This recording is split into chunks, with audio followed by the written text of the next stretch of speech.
Bret Baier did a nice job last night. It's very difficult because he tried to corral her. There's a lot of talking over each other.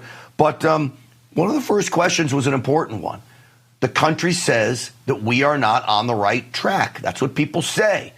They have been in charge, Harris and Biden. What's the response? More than 70% of people tell the country is on the wrong track. They say the country is on the wrong track. If it's on the wrong track, that track follows 3.5 years of you being vice president and President Biden being president. That is what they're saying, 79% of them. Why are they saying that? If you're turning the page, you've been in office for 3.5 years. And Donald Trump has been running for office. But you've been the person holding the office. Come on. Madam You Vice and I President. both know what I'm talking about. You and I both know what I'm talking about. I actually don't.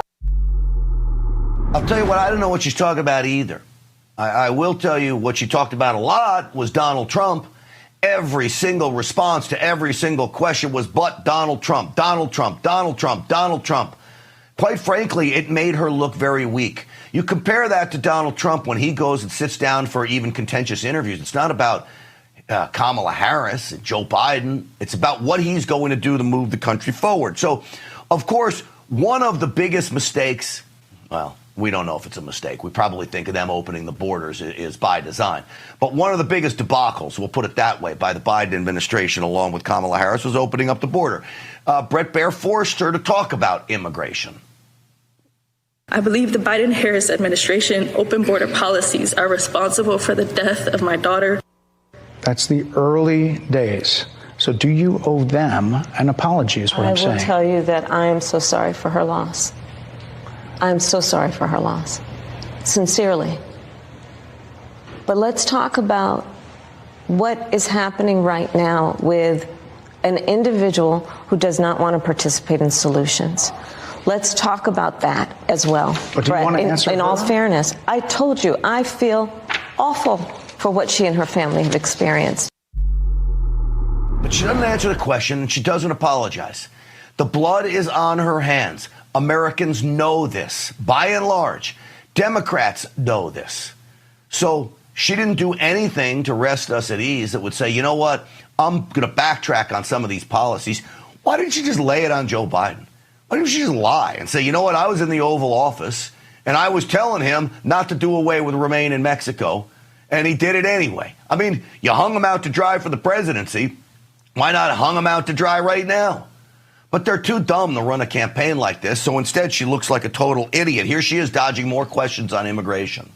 I'm glad you raised the issue of immigration because I agree with you. It is a topic of discussion that people want to rightly have. And you know what I'm going to talk about. Yeah, but just a number. Do you think it's 1 million, 3 million? Brett, let's just get to the point. Okay, the point is that we have a broken immigration system that needs to be repaired. So your Homeland Security Secretary said that 85% of apprehensions. I'm not finished. We have it's a rough estimate of 6 million people have been released into the country. And let me just finish. I'll get to the question. I promise you. I was beginning to answer. No, you were not beginning to answer. In fact, you haven't answered any of these questions. And I think I'm going to play one more for you as we move forward here and get to our guests to respond to what this actually means for her. Because Democrats, again, see something that I just didn't see. They say she was in command. In command of what? Blaming President Trump for everything? This is her being asked about Iran. Now, remember, she claimed Iran was our greatest threat.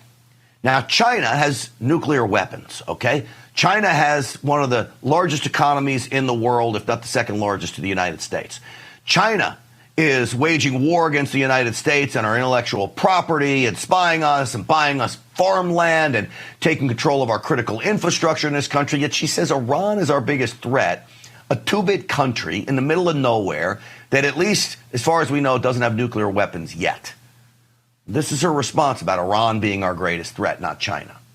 Critics just say that you either relaxed or failed to enforce sanctions on Iran, allowing all of this money to flow into Iran, like billions. Let's go back to Donald Trump, who pulled out of a deal that would have actually put Iran in check. The estimates in billions. It was during Donald Trump's administration that Iran regime. That we had an American military base that was attacked, where American soldiers suffered traumatic brain injuries, and Donald... You see what I'm saying? All it is Trump, Trump, Trump. Remember, Trump took out Soleimani, by the way. All of it was lies about Trump. She confuses her stories around. She can't get them straight. Well, she knows she's lying. And so she has no policies. If Iran is your biggest threat in your mind, Kamala Harris, why do you give them billions of dollars? That makes no sense. I can't square it.